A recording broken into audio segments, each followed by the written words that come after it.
Բարև ձեզ սիրելի հայրենակիցներ, աշխարհասփյուր հայություն։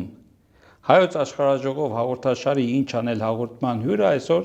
շատ հայտնի անձնավորություն է, Գիտությունների ակադեմիայի թղթակից անդամ,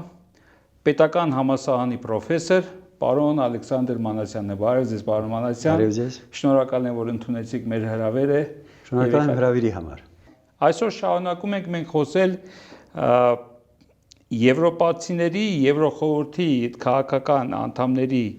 նրանց ղեկավարների այս գագաթնաժողովի մասին, հիմնականում թեման, պարոն Մանասյան, երկակի ստանդարտների մասին է, այն երկակի ստանդարտների, որ եվրոպացիները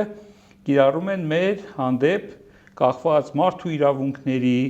ազգային ինքնորոշման եւ բոլոր նմանատիպ, ուրեմն միջազգային նորմերի, օրենքների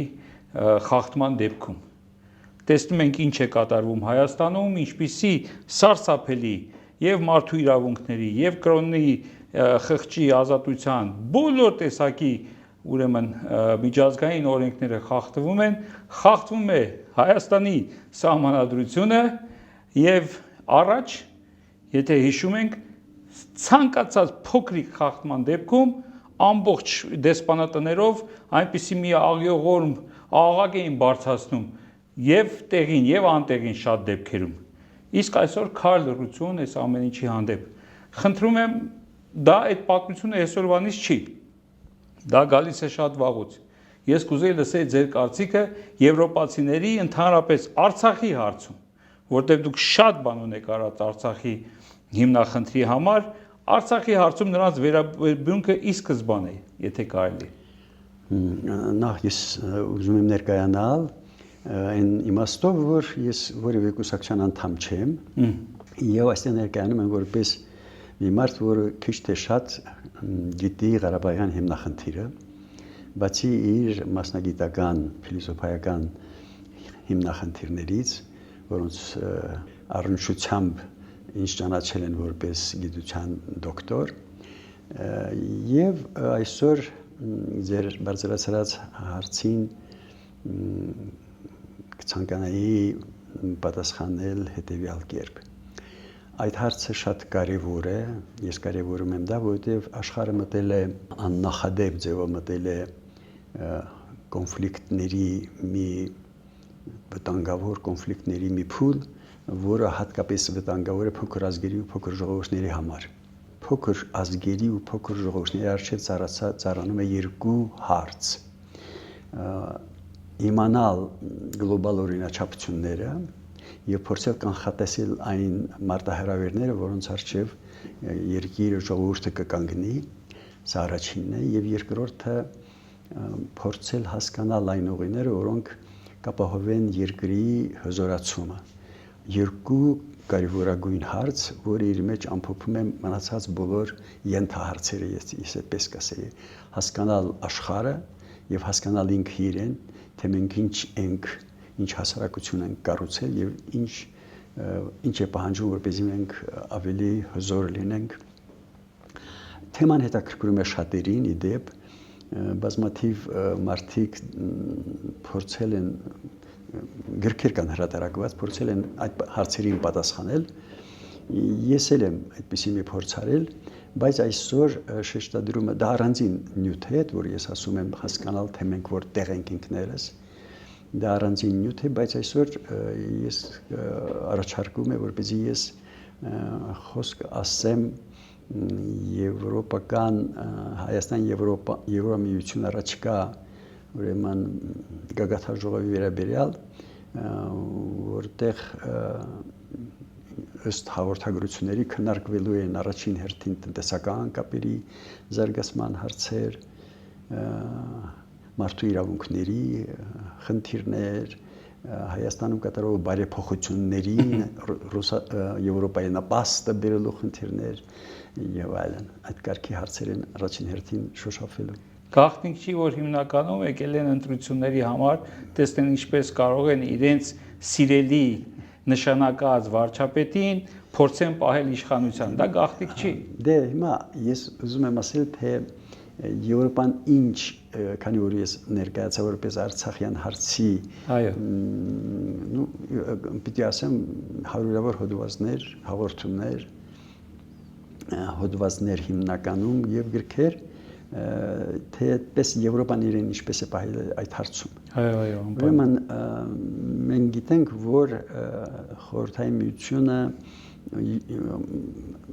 Միությունում ծավալվող իրադարձություններին ողջ աշխարհն էր հետևում, արևմուտք ընդհանրական ձևով, եթե ասենք, եւ Եվրոպան հատկապես, Ամերիկայի Միացյալ Նահանգների արևմուտքի մեջ, եւ նրանցից յուրաքանչյուրը այդ ուշադիր հետևելուն ոչ միայն հետևում էին, այլև ամեն կերպ փորձում էին նպաստել երկրի փլուզմանը։ Դա հասկանալի բան էր, եթե մենք դիտարկում ենք խնդիրը աշխարհի խոշոր տերությունների քաղաքականության համատեքստում այդ հարցը, ապա պարզ է դառնում, որ նրանք բոլորն էլ շահագրգռված են, որպեսզի իրենց կոնկուրենտ մրցակից տերությունը լուծարվի, մասնատվի, հասկանալի բան է։ այո, Եվ պիտի ասեմ, որ մեզ համար շատ կարևոր էր, թե ինչպիսին կլինի այդ process-ում արևմտյան ժողովրդավարական կամ այսպես հաճախ ասում են ժողովրդավարության բաստիոն առաջադիրքը Եվրոպան ինչ դիրք կգրավի մեր հարցում։ Գիտեք 88-ին Եվրոպան հանդես էր գալիս հայանպաստ հայտարարություններով։ Մենք էլ ուրախանում էինք, վայ, տեսեք ինչ է կատարվում։ այո, Նույնիսկ կա այդպիսի մի որոշում, որտեղ Եվրոպան ասում է, որ Լեռնային Ղարաբաղը անկախություն է ձեռք բերել մնացած հանրապետությունների նման, ովքեր Խորհրդային Միությունից հետո ստացել են անկախություն։ դեռ մի բան էլ ավելի շուտ, հա։ 88-ին նրանք ասում էին, որ Լեռնային Ղարաբաղը իրավունք ունի միանալ Հայաստանի։ Մենք ոգևորվում էինք, ասում ենք, տեսեք Եվրոպան ինչ է անում։ Բայց ահա վրա է հասնում 1991 թվականի վճռական տարին եւ բարձվում է, որ հայկական իշխանությունները, չնայած արդեն կար Արցախի եւ Հայաստանի միավորման մասին համատեղ որոշում, դեկտեմբերյան որոշումը, հանկարծ բարձվում է, որ հայկական նոր իշխանությունները չեն գնում այդ ճանապարհով եւ Արցախին եւ հանրաքվեն Հայաստանում անցնկացնում Խորհրդային Հայաստանի սահմաններով։ Առաջին նախագահը դա հիմնավորում էր եւ նույնիսկ այն բանից հետո երբ ինքը նախագահ չէր, անընդհատ կրկնում էր, որ միջազգային հանրությունը դա չի հանդուրժի, որ Ղարաբաղը անկախանա։ Ուրեմն միջազգային գործընթացների որոշակի ըմբռնում էր դա, թե ինքը իր տեսակետը, սեփական տեսակետն էր ասում, կարևոր չէ, որտեղ երկու դեպքում էլ նույն բանն էր ասում ինքը, որ միջազգային հանրությունը չի ներելու դա եւ Արցախը անկախություն չի ստանալու։ Տարիներ շարունակ էր ասում, դա էլ ցույց է տալիս, որ արդեն 91-ին ինքը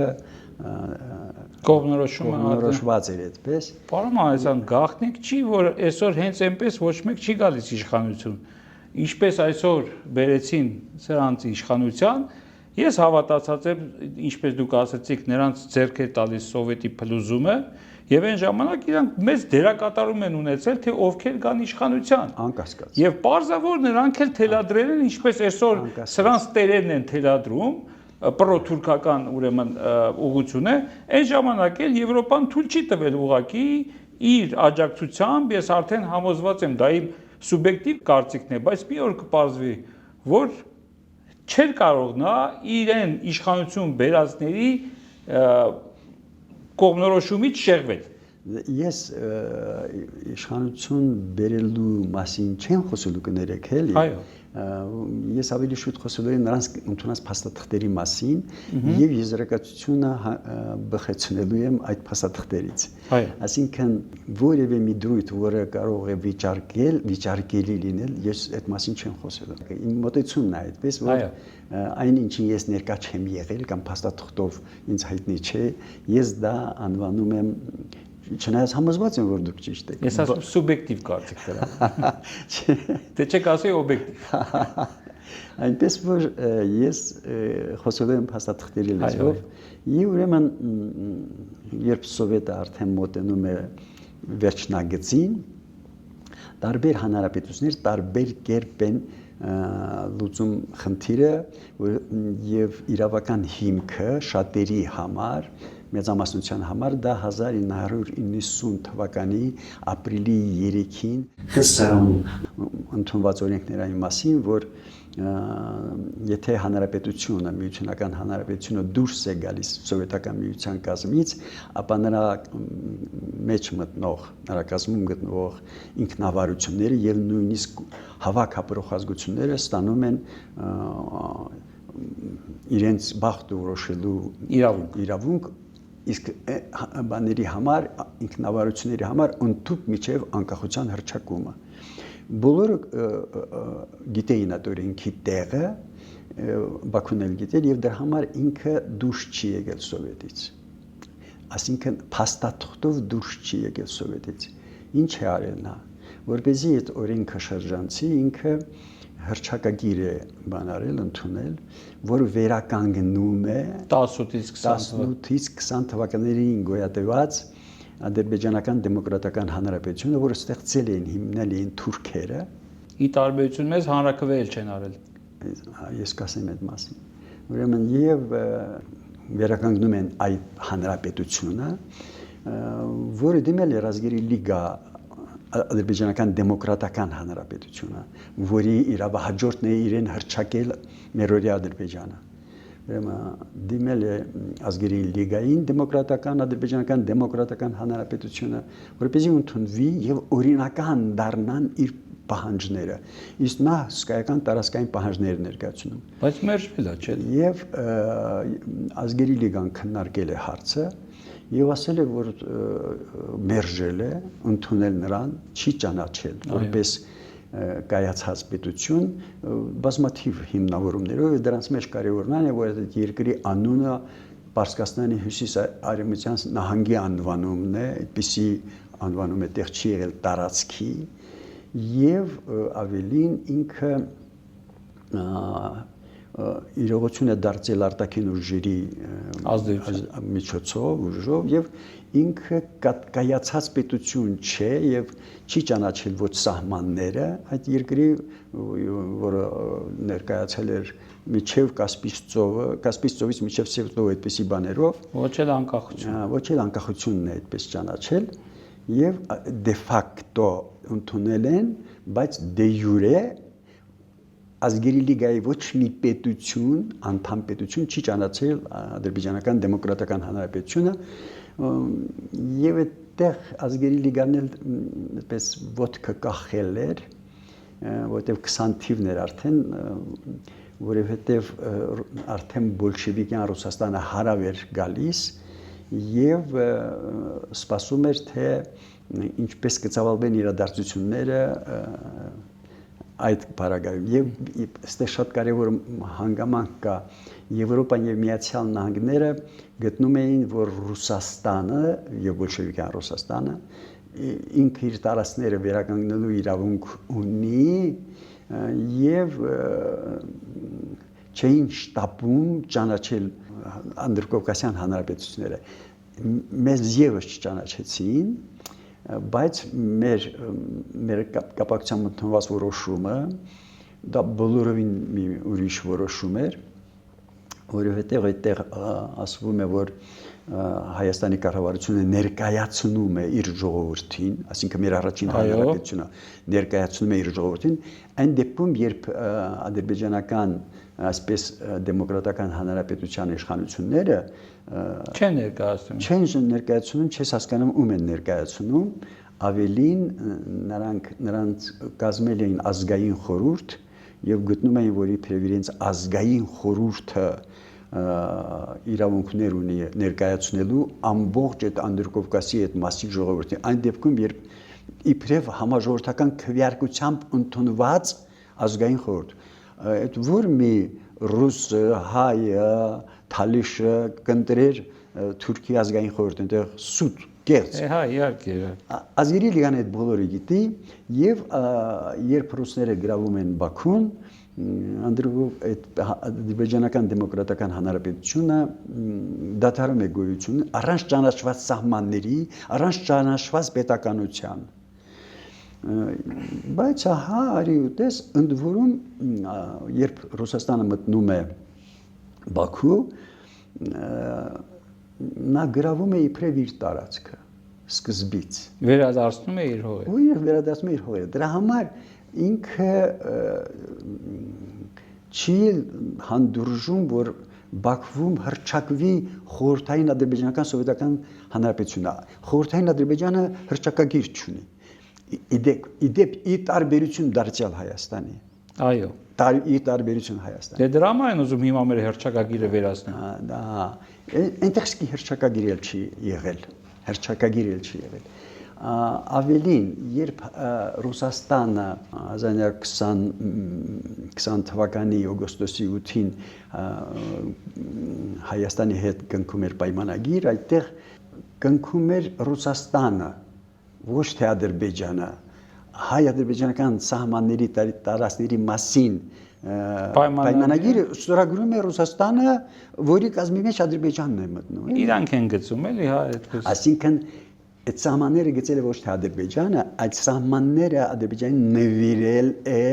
Ռուսաստանը, բոլշևիկյան Ռուսաստանը։ Բոլշևիկները, ասենք։ Այո, ես բոլշևիկյան։ Ոչ թե ասենք Ռուսաստանը, ասենք բոլշևիկները։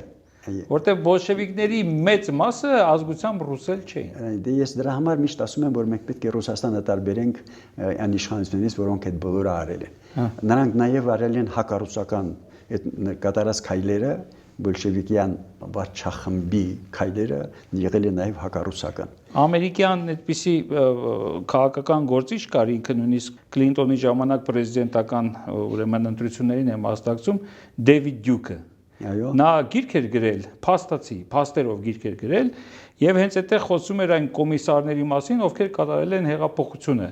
Եվ ասում էր, որ տեսեք, անուն առանուն բոլոր կոմիսարների անունները պատմությունից, արխիվներից հանել էր, քանակը չեմ հիշում, ինչքան էր,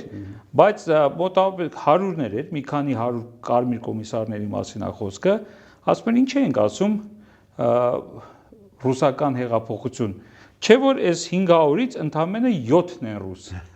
Եվ այնտեղ 300 քանիսը հրեա են, նույնիսկ հայերը 38 թե 40 հոգի էին, վրացիները մի 50 քանի հոգի էին, այդպես կար կազախ, տաջիկ, ամենավերջինը քանակությամբ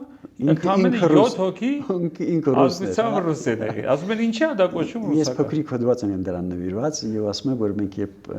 Ռուսաստան ենք ասում, պետք է այդ տարիներին ասենք գոնե բոլշևիկյան Ռուսաստանը եւ ոչ թե Ռուսաստանը։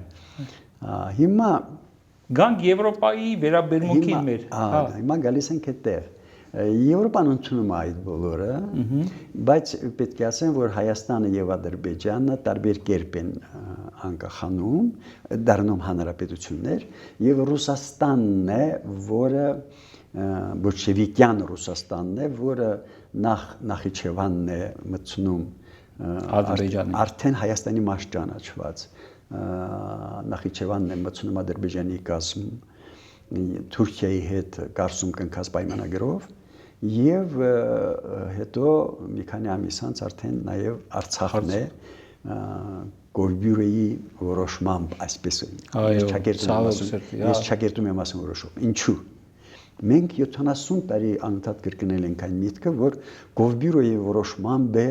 Լեռնային Ղարաբաղը մտցվել Ադրբեջանի կազմ սխալ բան է դա ինչու որտեղ որոշումը չի ընդունվել Նախորդ օրը հուլիսի 4-ին 21-ի հուլիսի 4-ին որոշումը ընդունվել է ձայներով հոգուտ Հայաստանի 5-ին Ստալինը կարդացել է կենտրոնի որոշումը եւ չի դրել ոչ քննարկման ոչ քվեարկության դուրս եկել գնացել փակել են իստը Այսինքն այդ որոշումը ընդունված չէ, Այո։ նույնիսկ ընդունված չէ, բայց 70 տարի մեր պատմաբանները, իրավաբանները Հղում են անում այդ որոշումը։ հողում են անում Չընդունված որոշում։ չընդունված որոշումը։ Այո։ Բայց այդ չընդունված որոշմամբ նույնիսկ դե այն ժամանակ չենք այդ որոշումը այսպես է ելնելով հայերի եւ մուսուլմանների, այս մուսուլմանները գալիս է ադրբեջանցի չի եղել, չէ՞։ Մահմեդականներ են ասում բոլորին։ Բայց դել հետաքրքիր, դել ուրիշ մի պատմություն է, թե ինչու հայերի եւ մուսուլմանների ուրեմն միջև խաղաղության անհրաժեշտությունից Լեռնային Ղարաբաղը ուրեմն թողնել Խորհրդային Ադրբեջանի կազմում սխալ բան էլի թողնել Իբրև եղել է, մի հատ իբրև եղել է, հիմա էլ թողնում են, այո։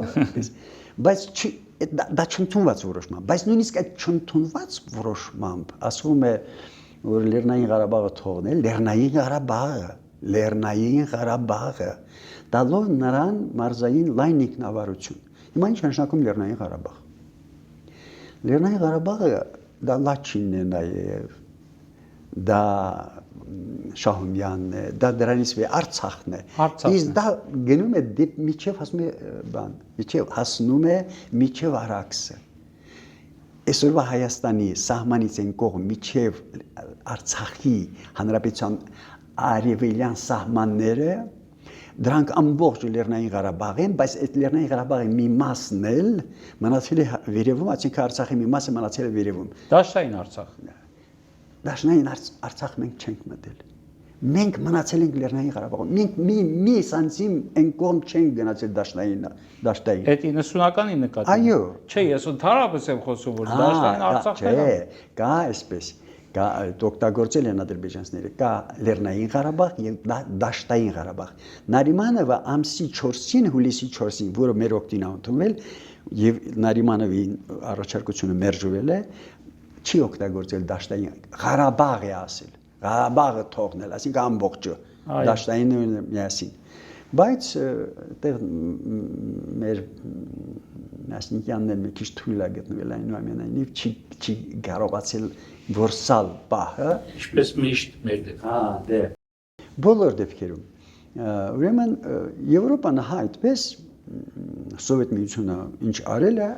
ճանաչել է, խորհրդային միություններ են ձևավորվել, բայց այդ խորհրդային միությունների սահմանները արհեստական են եղել, որովհետև դրանցից ոչ մեկը, ոչ միայն Ադրբեջանը, նաև ուրիշ տեղերում Ռուսաստանը, ի տարբերություն իդեպ Հայաստանի։ Օրինակ, որ գանք 91 թիվը հասնենք, Հայաստանում եղել է հանրաքվե եւ եղել է գոնե խորհրդային Հայաստանի սահմաններում։ Լեռնային Ղարաբաղում եղել է հանրաքվե։ Իրենց սահմաններում։ Իրենց վերահսկողության տակ գտնվող սահմաններում։ Բայց թե 2020 թվականի ապրիլին քիչ առաջ լրացել է դրանց ամյակը։ Ուրեմն թե 20 թվականի ապրիլին, թե հետագայում այդտեղ ոչ մի անգամ հանրաքվե չի եղել։ Այո։ Եվ այդ հանրապետությունը այդպես էլ օդի մեջ մնացել է, եթե թղթերով գնա։ Առանց իրավական կարգավիճակի,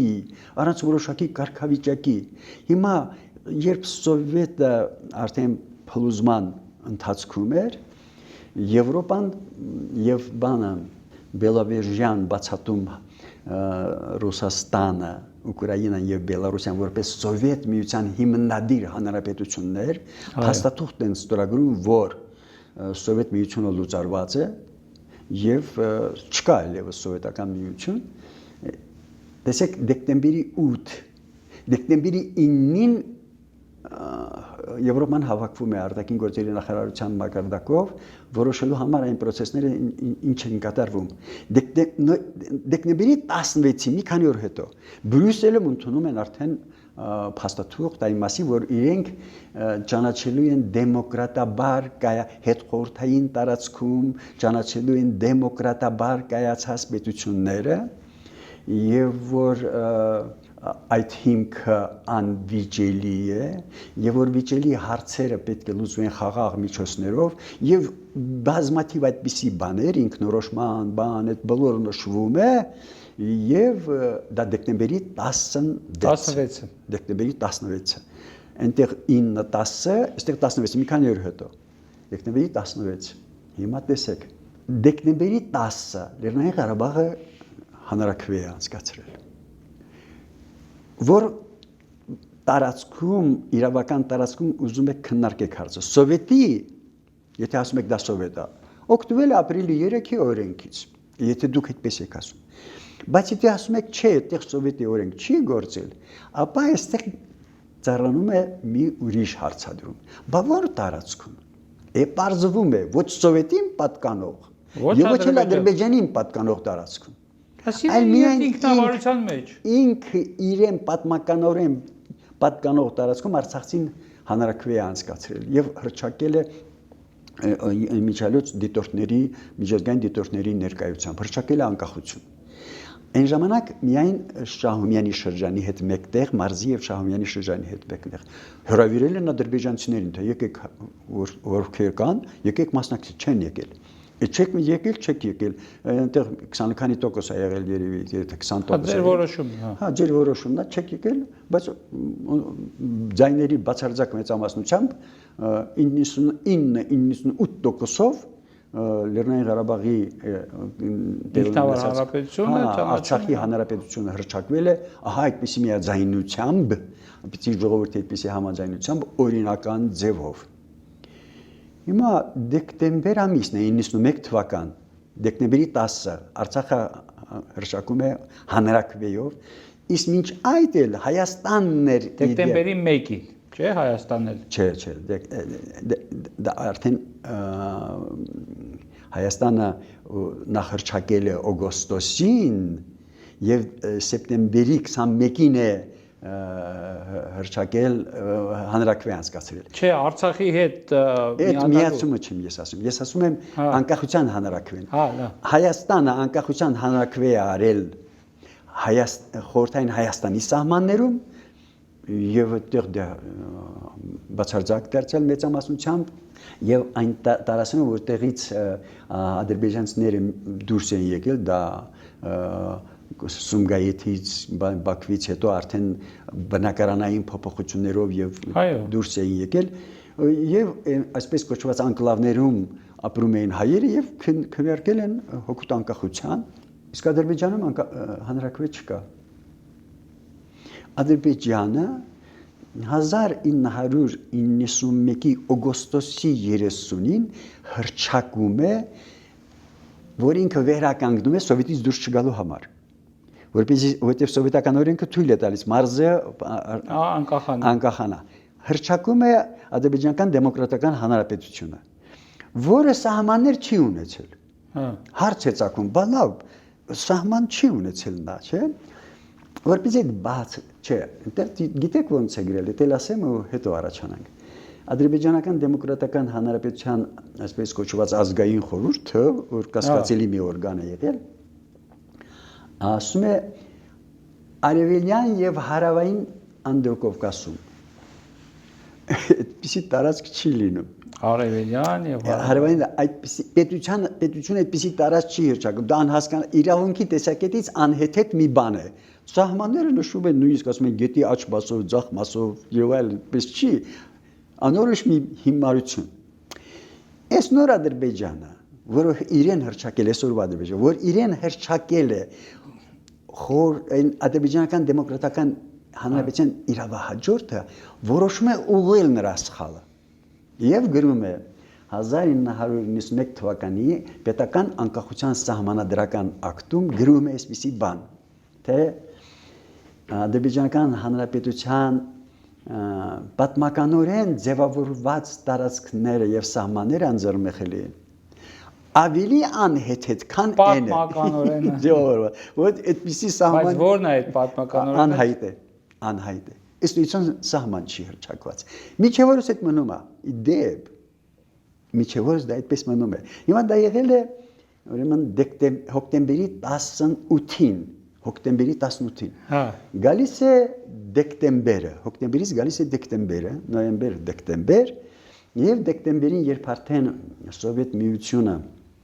արդեն ըստ էության լուծարված է, հա, Ալմատայում տեղի ունենում դեկտեմբերի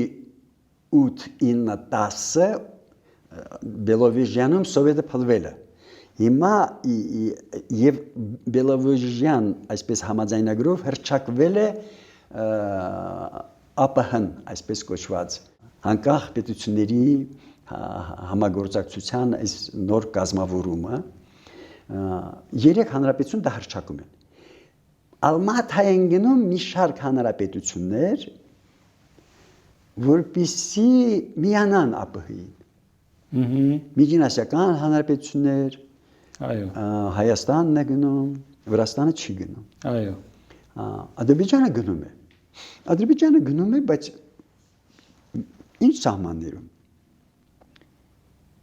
Ինչ հրճակագրով։ Եվրոպան գիտեր այդ բոլորը։ Գնում է ստորագրում Ադրբեջանը, դա այդ ԱՊՀ-ին միանալու, բայց 2 տարի չի վավերացնում այդ ստորագրությունը, սպասում է տեսնի դեպքերը ինչպես կզարգանան։ Եվրոպան դա կնկատի, չի նկատի։ Եվրոպան լավ էլ գիտեր, բայց չի նկատում։ Եվ ես ձեր չի տալիս։ մի քանի օր հետո ընդամենը նրան խորհուրդ են տալիս, թե այ մարդ հանրակրվե արա էլի։ Մի հանրակրվե արա, որ դու օրինական դառնաս։ Եվ դեկտեմբերի 29-ին տեսեք Ադրբեջանական այսօր հանրապետությունը գնացել է բան Ալմաթ առանց սահմանների պատմականորեն ձևավորված սահմաններով դեկտեմբերի 29-ին որպեսզի դա օրինական դառնա հանրակրվե են անում ընդ որում այդ հանրակրվեն էլ օրենքի տեսակետից իրավունքի տեսակետից հակաիրավական է ինչու որովհետև մարտին հանրակրվեով նրանք պաշտպանել են սովետ միության ամբողջականություն թե մենք սովետում ենք մնում դեկտեմբերին ասում ենք որ մենք սովետից դուրս ենք գալիս էլի այո ասինքն գնում են իրենց համաժողովրդական քվեարկություն ընդ որում հանրակրվե եղել Ադրբեջան որ մնում ենք սովետում իսկ այստեղ առանց բանի գերագույն խորհուրդը նրանց ասում է չէ հակաիրավական է նույնիսկ դա հակաիրավական է եւ ուրեմն Եվրոպայի խորհրդով ես չեմ կասկածում դրանով այդ ներկա չեմ եղել բայց չեմ կասկածում դրանով որ ասել են մի հանրակրվե արա օրինականացրել էլի այ մարդի բոլոր հանրապետությունները օրինական են դու ապուրինի եւ որոշում են անցկացնել հանրակրվե Այսինքն ուզում եք ասեք դեռ 90-ականներից Եվրոպան արդեն ընդունել է պրո-ադրբեջանական Ես հիմա կասեմ դա հիմա ես կասեմ Հիմա հանրակրվեն անում, բայց էդ էլ չի նրանց սահման պարգևում։ Ինչու՞։ Որովհետև նրանց անկախության հանրակրվեն գրում են։ Հիմա ես ծիծաղելի բաներ եմ ասում, իրավունքի տեսակետից անհեթեթությունների մեկը մյուսից հետ մենք չենք նկատել։ Ուրեմն գրում են, որ պաշտպանում եմ 1991 թվականի հոկտեմբերի անկախության սահմանադրական ակտի դրույթները, այսինքն որ պատմականորեն ձևավորված սահմաններում,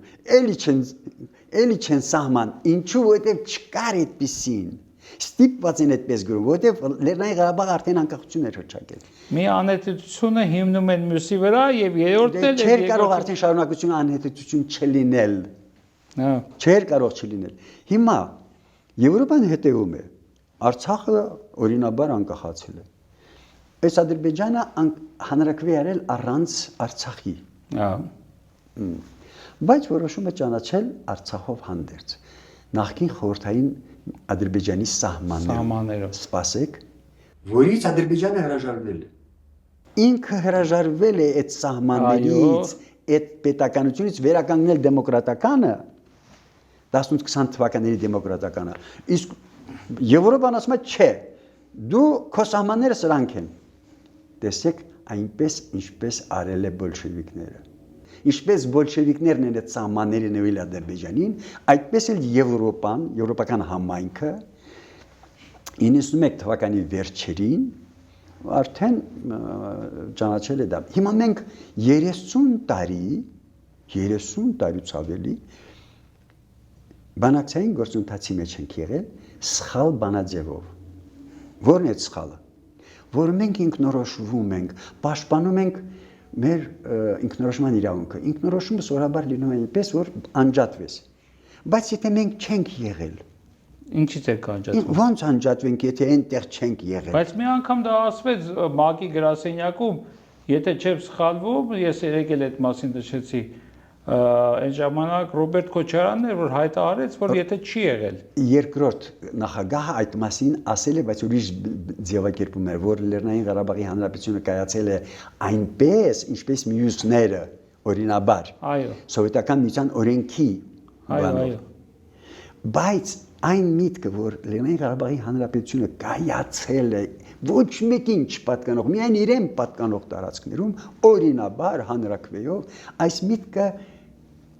մեր դիվանագիտությունը չի դրել շրջանառության մեջ։ Եվ ժամանակն է, որ մենք կամաց գոնե դա ասենք։ Հենց դա է էկրանին Կոսովոյի եւ Արցախի հանդեպ վերաբերմունքը ինքնորոշման, հանրակրվեի եւ այլ Եվրոպայի վերաբերմունքը այդ երկու ճիշտ է նման են, բայց Արցախի հարցը, եթե շերքը մի հավասարության է դրված, այդպես չի, ավելի ծանր է։ Մեր ծանր է։ Ավելի ծանր է, որտեղ պատմական տարածքում ենք, մենք մեր պատմական տարածքում ենք, որտեղ ունեցել ենք պետականության ձևեր։ Իսկ եկվորներն են ալբանացիները։ Բայց ոնց է լինում նույնիսկ այդ դեպքում, այ երկակի ստանդարտներին եկանք։ Հիմա եկանք ձեր դրած հարցին, որին որքանով է ազնիվ Եվրոպան այս հարցերում։ Ընդհանրապես երբ է ազնիվ եղել։ Չէ, մեր հարցում։ Հա, դե։ Մեր եւ կամ ուրիշ հարցերում։ Որքան մենք գալիս ենք ուրիշ հարցի, թե արդյոք ովքեր գալիս են այստեղ մեզ համար են գալիս, թե իրենց համար։ Այս հարցի պատասխանը դիվանագիտությունը վաղուց տվել է, մեզ համար չեն գալիս։ Նույնիսկ մենք մեղադրում ենք, տեսեք, այստեղ կա մի խնդրեմ, որի կապակցությամբ ես հոդված ունեմ գրված, որ պետություններն են ժամանակակից կոնֆլիկտների եւ մեծագույն մարդկության դեմ կատարվող հանցագործությունների սուբյեկտները։ Ինչու։ Որովհետեւ գերակա է, չնայած հավասար նժարների վրա նույնիսկ գերակա է ազգերի ինքնորոշման իրավունքը, բայց նենգափոխել են, ասում են ազգերի ինքնորոշման իրավունքը պետության տարածքի խախտում է, սխալ է։ Պետության տարածքային ամբողջականությունը խախտվում է, եթե մի ուրիշ պետություն մտնում է այդ պետություն։ Դրա համար Հայաստանին ասում են դու խախտել ես Ադրբեջանի տարածքային ամբողջականությունը, երբ այդ տարածքը նրանը չի։ Այդտեղ էլ է կրկին երկակի ստանդարտի կիրառում։ Չէ, այդտեղ էլ է երկակի սխալ մեր կողմից։ Այդ ոնց եղավ սերբերը։ Տեսեք դուք երկակի ստանդարտն եք ես շեշտում, ես մեր կատարած երկակի սխալը։ Հա դե մեր սխալների վրա որ իրանք կարողանում են։ Ես կարծում եմ որ գիտությունը մեծ դեր ունի մեր հասարակագիտությունը։ Տեսեք մենք հաճախ ենք մեղադրում դա մեր ղեկավարներին, չէ՞։ Բայց այդպես չէ, առաջին մեղավորը մտավորականն է, մասնագետն է առաջին մեղավորը։ Մեր իրավաբանն է մեղավորը, մեր քաղաքագետն է մեղավորը, չգիտեմ գիտեք թե չէ ազգային ժողովում Հայաստան դաշինքը կազմակերպել էր մի քննարկում, որտեղ ինձ ելույթի ձայնը տվել եւ ես ասել եմ որ մենք ազգովին ենք տվել այս պատերազմը։ Տանուլ են տվել մեր բանակը, տանուլ է տվել մեր բացի գրվող զինվորից։ Տանուլ է տվել կուրսակցությունները, տանուլ է տվել կառավարությունը, տանուլ է տվել համալսարանը, տանուլ է տվել ակադեմիան, տանուլ է տվել նաև ես։ Մենք պետք է ընդունենք, որ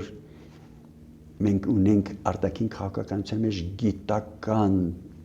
մոտեցման խիստ կարիք։ Մեր թշնամին է դա ընդունել, պարոն Մանասյան, եթե կհիշեք, ես անունը չեմ հիշի, որ հայտարարեց իրենց հայտնի մարդկանցից էր, ասեց, որ իրենք մեզ հաղթել են Բաբաջանյանով, Խաչատուրյանով, իրենք մեզ հաղթել են իրենց Վիկտոր Համբարձումյանով, իրենք մեզ հաղթում են։ Այո, դա ադրբեջանցին է ասել։ Այո։ Որ ոչ թե բանակն ու մենակ զինվորն է հաղթել, իրենք մեզ հաղթել են այդ գլուխներով։ Սակայն երբ մենք տարածք ենք տանուլ տալիս, այն գլխավորը, որ մենք պետք է ունենանք դիվանագիտությունը չունենք։ Դիվանագիտությունը դա գիտություն է, չնայած սկիզբը դիվան բառն է դրված, դիվանագիտությունը գիտություն է, քաղաքագիտությունը գիտություն է, իրավագիտությունը գիտություն է, գիտություններ, բայց տեսեք, դրանով պետք է զբաղվեն մասնագետները։ Այ մեր ամբողջ համակարգի տեսեք այսքան տարի ընթացքում այդպիսի բաներ են եղել ոչ մեկը չի դիմել ակադեմիային կամ հասային թե այսպիսի հարց եմ ձեր առջև դնում պատասխանեք իսկ այս նորերը ընդհանրապես սահմաններ են անցնում այն ում պիտի դիմեն հարցով վերացնում են Այդ դպրոցն ավարտել որ մի հատ հիմա եթե մենք այս այն հարցերը որ մենք բարձրացնում ենք բոլորը առաջի տարից միջև վերջին նախադասության վերջին տարը գիտություն է պահանջում բարձրակարգ գիտություն է պահանջում մենք բարձրակարգ հասարակագիտության կարիք ունենք երբեմն ասում են բա մենք այսպեսի տանկ կառուցենք այսպեսի հրանոթ կստեղծենք հասարակագիտական զենքից ուժեղ զենք չկա որտեվ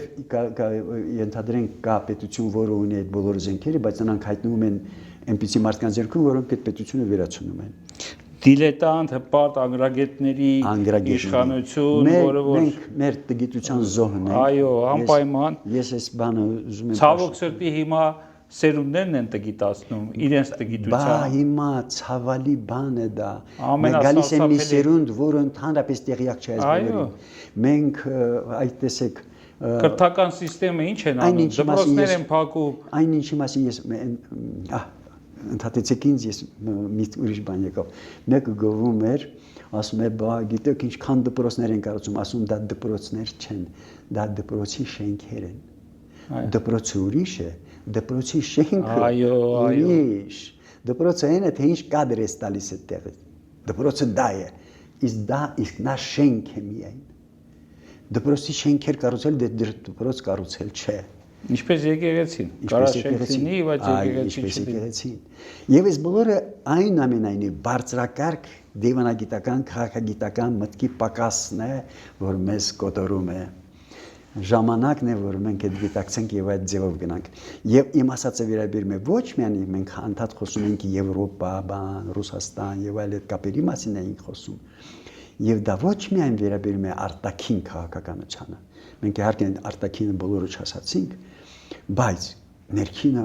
պակաս կարևոր չէ։ Ինչ հասարակություն կառուցենք։ Այո։ Օրինակ, մենք սովետից անցել ենք վայրենի լիբերալիզացիայի ձևով։ Այ մարդ զորբայության, այդ վայրենի լիբերալիզացիայի ընթացքում մենք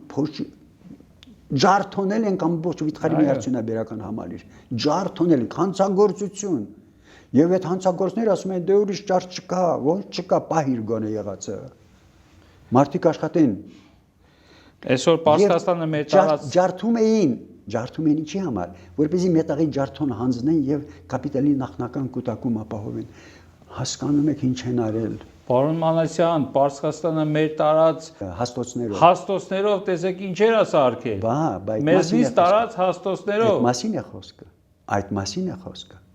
Որպես ջարդոն են տարել։ Առաջավոր Մերգելյանի նման ինստիտուտը այո որպես ջարդով վաճառել են նրանք գիտեին որ ջարդոն չեն տանում ես եղել եմ մի օրով ընդամենը Պարսկաստանում ու գնացել եմ հենց այն փողոցը որտեղ ամբողջ Հայաստանից տարած այդ հաստոցներով ինչպիսի հսկա աշխատանք են կատարում ամբողջը մեր այստեղից տարած եւ դա եղել է հանցագործություն իհարկե բայց այդ տեսեք մենք այն ժամանակ էլ պաշտոնապես ազգային ժողովի ամբիոններից ասում եմ որ մենք պետք է դժողքով անցնենք որպեսզի ազատական տնտեսություն ստեղծենք լիբերալիզմի այսպես է կոչված բայց չեն էլ մտածել թե գիտեք ինչ կա լիբերալիզմի տասնյակ ձևեր կան կա ամերիկյան լիբերալիզմ կա գերմանական լիբերալիզմը այսպես կոչված դեպի շուկա ուղղված լիբերալիզմը կա շվեդական լիբերալիզմը կա ֆրանսիականը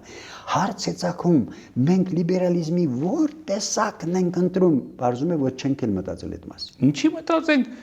պարոն Մանասյան մենք հինավուրց ազգ գլուխ են գովում որ հինավուրց ենք ինչի պետք է 250 տարեկան ինչ որ մի պետությունից վերցնենք մեր կառավարման մեթոդները Ինչի մենք մերը չունենք, մեր ազգին հատուկ, մեր տեսակին հատուկ։ Դե դա պետք է գիտությունը, այսօրվա գիտությունը դա պետք է զբաղվի թե մեր ազգային ավանդույթների, խառնվածքի եւ այլի եւ այս բոլորի տեսակետից լիբերալիզմի ինչ տեսակ է մեզ հետաքրում։ Ես կարող եմ հաջորդ զրույցը դրա մասին։ Անպայման կանենք անպայման վերջին հարցը տամ կարճ ամփոփելու համար։ Ասեցիք գիտությունը պետք է անի։ Այո։ Իսկ կա այդ գիտությունը այսօր Հայաստանում եւ ամենակարևորը արդյոք կա այն սերունդը, որ փոխարինի ձեզ գոնե։ Տեսեք, երբ գիտությանը պատվեր ես տալիս, նա իրենից դուրս է գալիս։ Երբ գիտությանը պատվեր չես տալիս, մեր գիտնականները Մեռնում է։ չէ, ոչ միայն մերմա, ով ինչ հայնասիրական մղումներով եւ այլն, ով ինչ կարողանում է անում է, բայց այդպես չպիտի լինի, պատվեր պիտի գա, որ լարվածություն զգա հասարակագիտությունը։ Դրա համար լավագույն հայ գիտնականները շատ լավ բաներ են արել ուրիշի համար։ Ուրիշի համար։ Շնորհակալություն, պարոն Մանասյան, շատ հետաքրքիր զրույց էր, այսքանով այսօր կամփոփենք, բայց ես ձեզ խնդրում եմ, այս հետաքրքիր զրույցը պետք է շարունակենք, մոտ ապագայում հանդիպենք եւ շարունակենք այս զրույցը։ Շատ կարեւոր բաներից կա զրուցելու, որպեսզի մեր սերունդներն էլ տեսնեն, իմանան, մնա պատմության մեջ։ Շնորհակալություն։ Համեցեք։ Շնորհակալ, ես էլ եմ շնորհակալ։ Կհանդիպենք հաջորդիվ շատ շուտով։